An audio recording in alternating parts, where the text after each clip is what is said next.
Okay, but it is a tough, difficult topic that you chose. Philosophically, it's a reconstruction of history, and its references into daily really building identities based on the memories and collective memories. It's also a topic of objectivity and historical narration. As to what extent we can say that this really happened, that we can reconstruct and reinterpret in today's.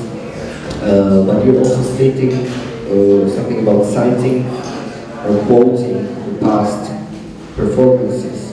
One of it is Yvonne Rainer's solo Trio A from 1966. So if you could please contextualize for us as an audience. I personally don't know anything about this piece. If this is your inspiration or if you're drawing from this, if you can say a few words about it. Actually, I just Googled or just YouTube, and I found Yvonne Rainer's solo, and I found it very fabulous when I just YouTubed it, and from there the whole journey went on. Like I read books about her, I studied her somehow, and from there I actually just wanted to feel like embody her knowledge from 1966, from this time of Judson Church where she comes from, and from there the whole study started. It was not like I read a book about her and her historical context and so on. So I started first learning it, and then through learning the movements, I found much more treasure in it. And the treasure actually, was actually that why did the bodies create this work, and how does it relate today? Because it is a really, Trio A is one of the most important pieces from postmodern dance, and Yvonne Rainer, like, she was a part of Judson Church, and this Judson Church worked very democratic. So there was like Robert Rauschenberg in it, there was John Cage in it. John Cage actually was the teacher of Yvonne Rainer, and Robert Dunn. Robert Dunn was also a teacher from the Judson Church people, and the world was like chaos. There was a civil rights war going on. There was a white hierarchic America going on. There was a Vietnam War shortly before the edge, and so they decided, like they decided to have like democratic structures. So like music is exactly as valid as a movement, or a text is exactly as valid as I lift up my glass. So, and her solo 3A is actually also democratic in this sense that she said, I teach it further on, and you can learn it. And so, when she became older in the 80s, she said, like, maybe I shouldn't do that. But then later in the 90s, like late beginning of 2000, she put it on YouTube again. So, so this is my age almost. Yeah, I'm the YouTube era, beginning of 1986. And what should we do with that heritage? Use it? Should we not use it? Should we? Is it alive or is it dead? She's not happy with this Trio A film material she did in the 70s. It's just a copy. She always says it. She's always like, this copy's bad and I learned from the bad copy. So what is the original? And what is authorship in this sense? It's a very interesting question. It's always this sort of... You think there is something wrong in citing others' works? You think there is something wrong in citing or quoting others' works when artists do this? Wrong? Yeah, if it's something wrong that you quote, some from the history, or that you recycle material, or that you learn. I must say that there's nothing wrong or right. For me, it's just there. It's just there, and we can choose what we want to do with it. It's our decision. We have a choice every day to choose what we want to do with it. Do you believe, or does the word innovation speaks to you, that something new can be created, or everything is just a recyclation of what has been here before? Like, do you have this postmodern view, or what's your? You mean like what comes after postmodern, or like a vision? Because your work comments the fact that the things can be recycled, or the things that we create are based on the histories, the memories, and if you think that there can really be something new and original. Definitely. All these thoughts from Justin Church, we're still playing with these, like contact improvisation, John Cage's idea of like the whole teaching process of John Cage, for example. The whole teaching process that he said that you should not know, you should experience. And this is exactly what Yvonne Rainer did too. And with the happenings and Alan Capro, that's why I referred to Alan Capro in the beginning to just play with these old, we could always reenact this, and we had fun, didn't we? No? Yeah. I mean, he was still down, and I was like, oh well, do they come? Are they coming? And okay, it was cool. I was like, I could wait longer. It came spontaneously. So it's like, this is a reenactment. Like, what gives us pleasure, and this is always a choice. Like, is that what we inherit now in hand? Is that inherit? Is that something dead or alive? And I think it was quite alive today. And I had most pleasure to watch. It could be a totally failure because, in the beginning I thought, okay, they don't do it. Why not? I mean, who do you do? Did you want to follow the instructions?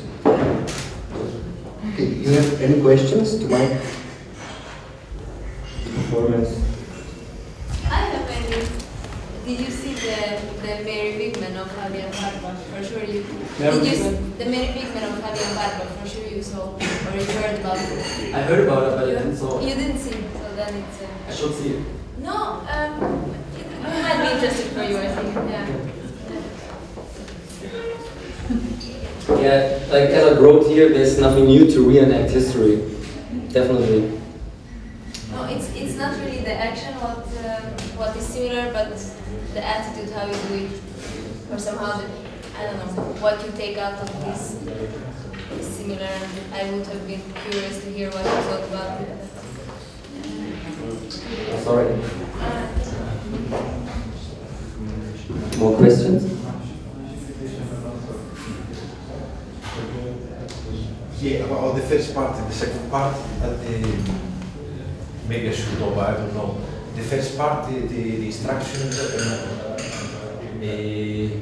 how much it was connected with what was the first part? The first part actually was totally improvised. It was about Alan Capro, and Alan Capro, it's like Yvonne Rainer did work with Simone Forti, and Simone Forti worked again with Alan Capro, and Alan Capro is a painter, and he was inspired by Jackson Pollock, and he wanted to create a painting like this 18 happenings in 6 parts, for example, and it was very close all together. It was like Cunningham, John Cage, and I want just to play with that the audience comes just into in this feeling of 1960, in the beginning of 1960s.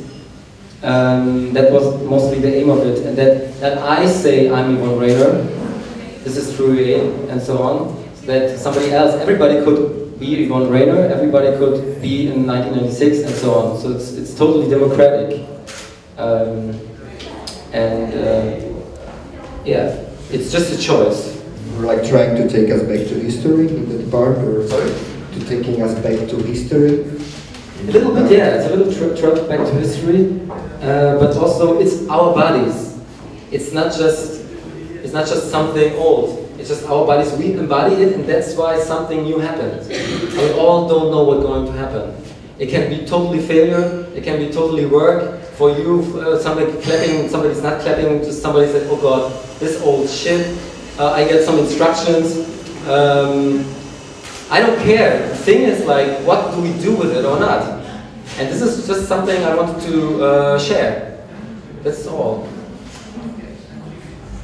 It's always the question, like, our bodies are still present. Like, we're all so present. And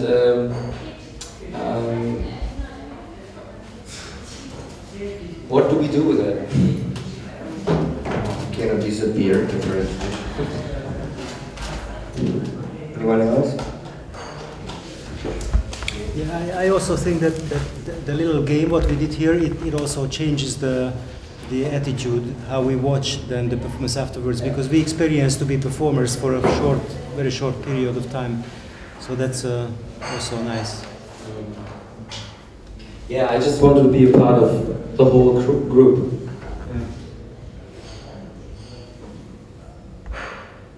Anyone interested? Yes? Yeah, I actually have a question on the second, just let's call it second part of your performance with the camera on.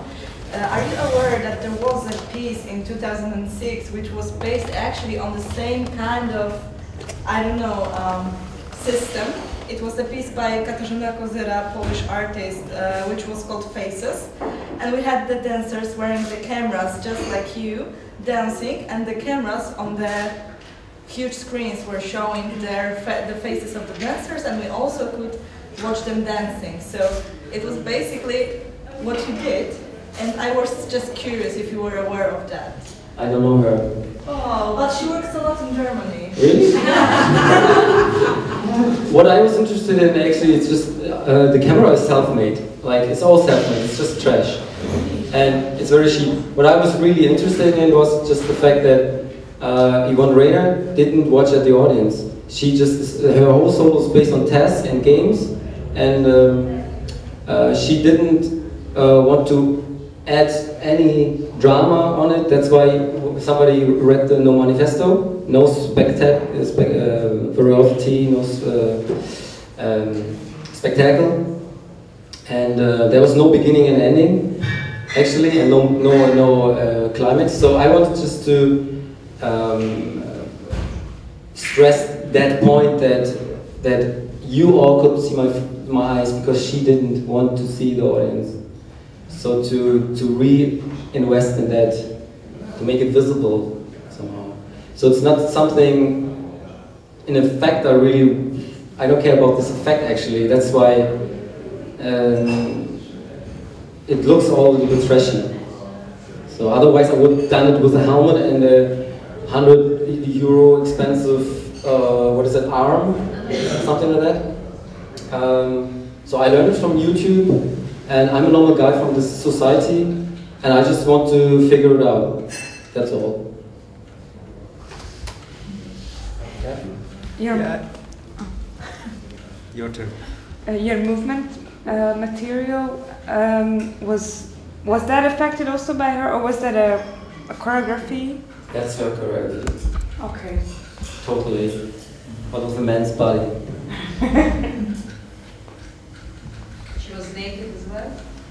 She was not naked, but she did, yeah, actually she performed it differently. She performed it once naked in a gallery with an American flag, because there was right before the Civil War, and the gallerist said, okay, I'm a white artist, to do something, but you have to wear a flag.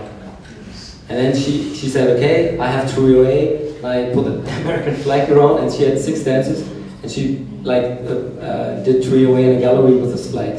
That's the only one she did naked. But otherwise she has normal casual clothes on. So what was your motivation about being naked tonight? Actually, my motivation being naked is not really a big motivation. It's just that to see the body better, the muscles,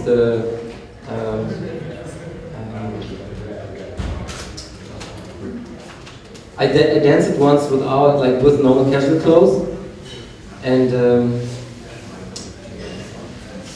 it's more about projection. You can project more in a naked body than in a body with clothes on. It's more free for associations. That's why I love to be naked in this. I don't love to be naked actually, but it was almost like. I have another question or an observation which I really liked, that on the screen it was like very self-centric, like everything was turning all around your face, and it was not so much movement except in some kind of positions, and for me it gave a very interesting twist to the whole. Like, I guess it was conscious choice, or... Yes, it was a conscious choice. Actually, I learned it from YouTube, and the first idea I had, or the strengths I had, I wanted to show that everybody's sitting with an iWeb camera, and show their face in the camera. So I wanted to stress that too. I learned from YouTube, and I wanted to post this. I wanted to confront this old material with this YouTube aesthetic as well, and that was one of the reasons why I choose to do it. You like it? Yeah. I also saw such kind of thing before. There's a Hungarian video artist who did once. He had a project and he used this technique, but it really. It's nice to see in this context, and I thought that it makes a special meaning with 3OA and then with this material, because somehow and the nakedness also made sense because in this close-up from the camera made your face naked, and your body was also naked, so I could relate the two things somehow. I had the same feeling. And also, what was interesting is that I don't know if it was conscious. Like, did you play with your face, or was it a conscious? Not at all. No. So you were just listening and. This is actually my concentrate face. Right. No, but that also that was nice. It made sense in terms of the no manifestation because it created a certain distance between the movement and the image what we saw on stage, like the total, and your face, which was like, so we could see in a certain way this gap and this separation. Like the performer does the job, there is a job, and then he has to concentrate, but then there is an outcome out of it, there is an image which can be totally different. So it revealed somehow this distance as well. So that was... For me also, maybe had a meaning of your body as a naked fact, really historical fact, and you were playing with the gaze, right? You seeing maybe something in your own view, but at the same time the audience choosing what to, if they should look at the projection, like your point of view, right, or the point of view that they choose. Yeah. So this is also about the history and things that we select and then create an identity actually. Yeah, and it's still very present in our everyday life. You have, like, when you have Firefox on, you have like 10 open windows, and then you just, okay, I check my emails and then I check this, and you always, your what is that? Gaze, your gaze and your changing energy, where you put your energy, is more and more split up. So scattered. yeah. So what do we do with that? I mean, you have to choose. You have to make a choice. More choices today, maybe. I don't know. Maybe not. Any other questions, comments? No. Okay, so I wish you a pleasant evening. Thank you for coming. Thank you for coming.